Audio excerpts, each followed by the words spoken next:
Sometimes we think we have to handle everything on our own, that asking for help is a sign of weakness. But have you ever thought that this stubbornness could actually be the biggest roadblock to your dreams? Today's story is about a young man named David who tried to do everything alone to achieve his dreams. But along the way, he realized his limits, and more importantly, he learned that asking for help doesn't mean you failed. In fact, it's part of the journey to success.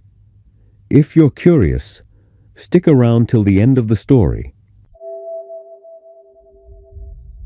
Once upon a time, in a small village surrounded by green fields and rocky roads, lived a young man named David. Most people in the village were farmers. Life there was peaceful, but full of challenges. David, 23 years old, worked as a carpenter. He had learned the craft from his late father.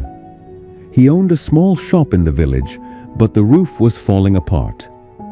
Every day, David worked alone, building chairs, fixing old tables, and dealing with customers who always tried to bargain down his prices. After all the effort, he barely made enough to buy bread, soup, and firewood for the winter. But David wasn't satisfied with just getting by. In his free time, he'd sit by his small window and look out at the distant hills, dreaming. "I'll have a big furniture store of my own. People will come from far away just to buy my furniture." Reality, though, was tough. Every time he tried to save money, some unexpected expense would show up. A leak in the roof, a broken tool, or a medical bill for his sick mom. Some villagers laughed at his dreams. One farmer even said, "David, you can't even afford good wood, and you're dreaming of a big store." Those words cut deep, but David never gave up on his dream. One day, an elderly man named Mr. Aziz visited David's shop. He was a traveling merchant, known for his wisdom.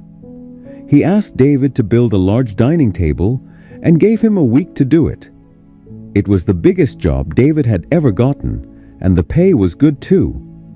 But halfway through, trouble started.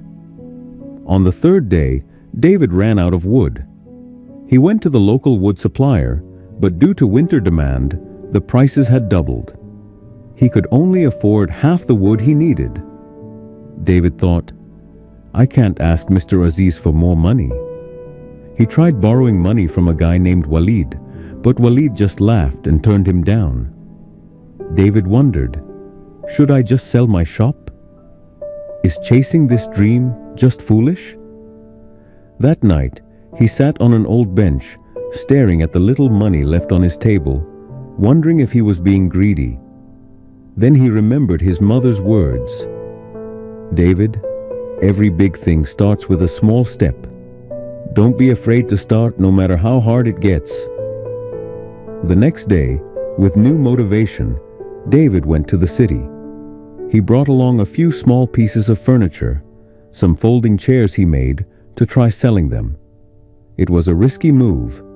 If he didn't sell them, he wouldn't even have enough money to get back home. He set up a tiny stall in a busy corner of the city market.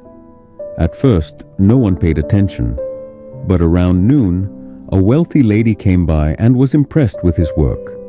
She ended up buying all the chairs. With that money, David bought the wood he needed and went back to the village. He finished the table right on time. Mr. Aziz was thrilled.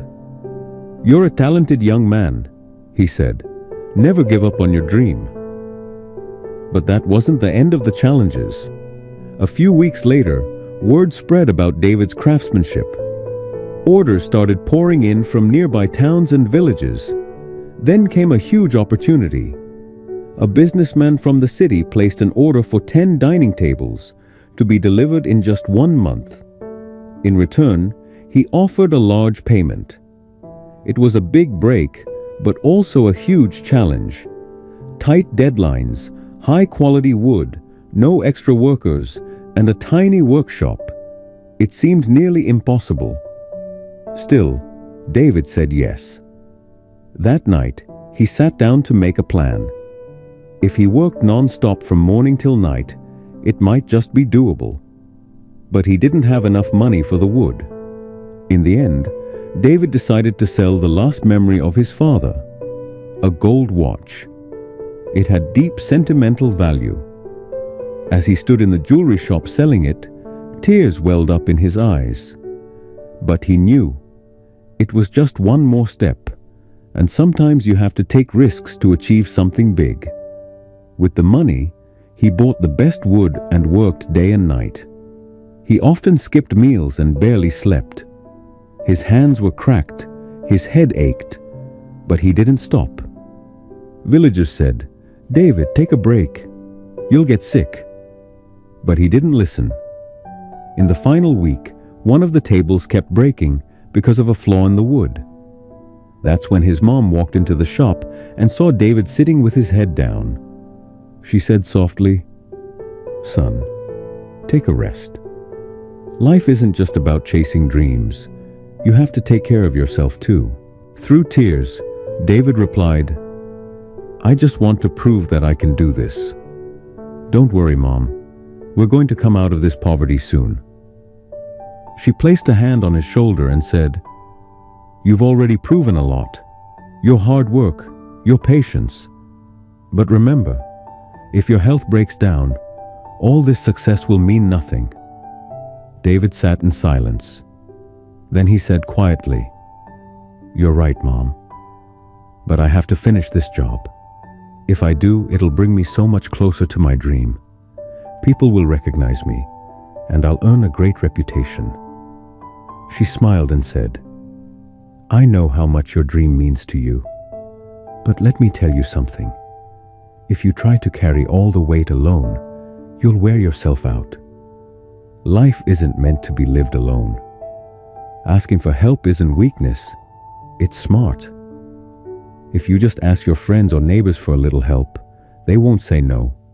In fact, they'll be proud to stand by you." Those words hit David deep.